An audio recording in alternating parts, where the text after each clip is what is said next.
F15 300C inbound.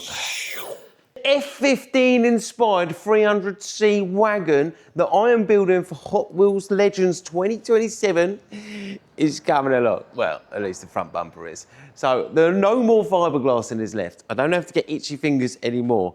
So this, I took inspiration for the front grille. It's not finished, obviously, from the F15 fighter jet. And the rear wing, so there has this iconic twin fin at the back on the F15. That's kind of what I've done on the rear wing. Obviously, they're not that way, they're that way, but I'm kind of going for that F15 fighter jet, sucking in that air and raw power coming out the back look. So today I'm going to be getting a couple of bits done. I might even put the wing on just to mock it up and have a look what it looks like. So stay tuned. Is going to be good. Now I do have a little bit of a dilemma with the rear wing. Now with a candy job, ideally you want the car completely together because you get your line work as well. But candy is incredibly hard to replicate twice. Same as the flake. The flake needs to be identical, it all needs to flow. The candy needs to be identical, it all needs to flow. The wing needs to be off the car to get the full wraparound on the paint. So we'll have a problem. Either I perform some sort of witchcraft or do it different colour, but I can't do it a different colour. So witchcraft it is, I suppose, but I'm going to get that, I think I'm going to get that on first and show you guys what it looks like. Now, if you don't already know, I made this rear wing myself out of fiberglass. So I've got the brake light hole in there, the brake light goes in there, and then it should just plop back in. Tuck them cables up there.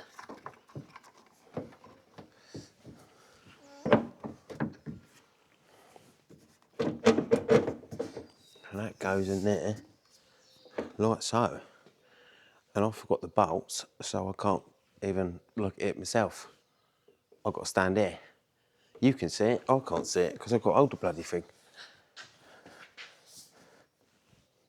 Ta-da! With this, the reason I've done it small and I didn't go over the top on the rear wing is because we must remember that this has got scaled down to a 1/64, and I wanted that F15 fighter jet inspired look, hence why I've done the twin fins on the back. So obviously on an F15 they're up vertical facing forward. I don't want it to be ridiculous, so I gave it the twin wings this way.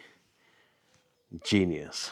So I am slowly but surely building myself a tank version of an F15. It's very exciting. And that wing's going to be a nightmare to paint. I want to ask you guys a question. So get in the comments, right? What do you guys actually like seeing on long form content? Because I don't know. I'm a 30-second reels man. I've spent my last 6-7 years building up my reels and my social media, like, you know, my tickers, my Insta, my Facebook, all that, and took them to phenomenal heights. And YouTube, I never, you know, until now, not pushed. So I don't actually know what you guys really want to see here. Like, is it more talking stuff? Is it more sanding stuff? More painting stuff? More in-depth Q&A? Educational? You know, what guys, what do you actually want to see? Because I'm pissing in the wind, really, when it comes to YouTube long form. So it would be nice to actually know what you guys want to see. So do stick your ideas down in the comments and I will take them on board very, you know, if you want to see something, you'll fucking see it. And then I've got a bit of direction. I'm not just pissing in the wind.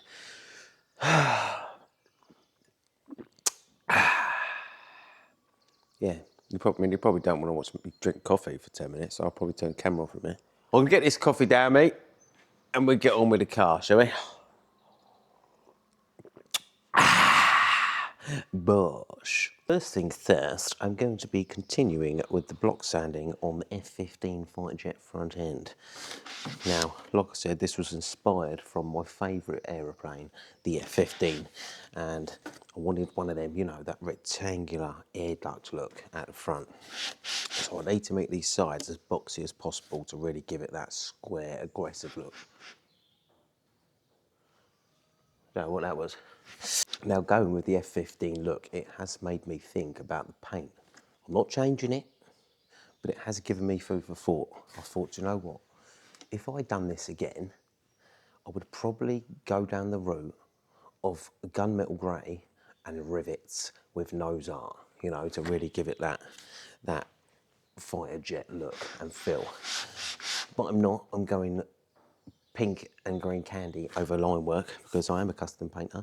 I need to show off my artwork, and custom paints are very, you know, kindly offered to partner with me on the 300C, and they're working with me to get this up to the high standard it needs to be for the Hot Wheels Legends. So we're going pink and green this time, but I may have to do another one and make it, you know, proper jobby. Get the old rivets out, because I do like the riveted look.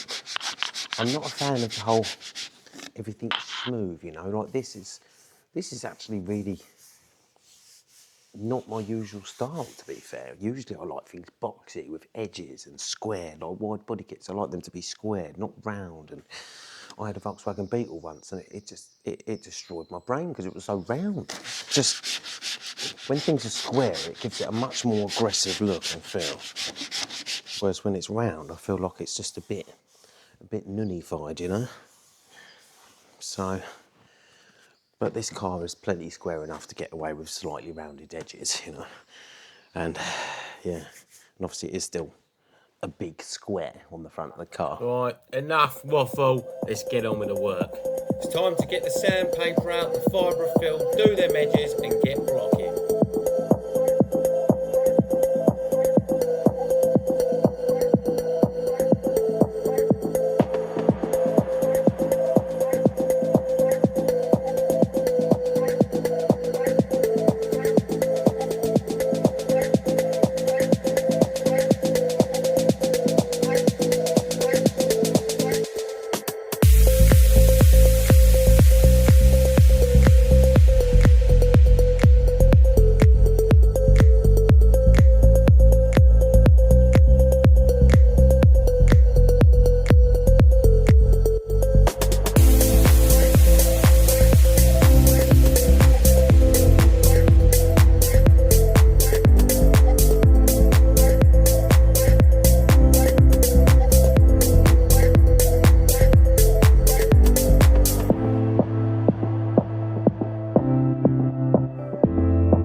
I know that block sanding is far from exciting, so I appreciate you all watching to the end. It's been a bit of a fucking bit mayhem, but appreciate you all watching to the end, and I'll see you next time. Don't forget to subscribe to see the next episode, which will be coming tomorrow.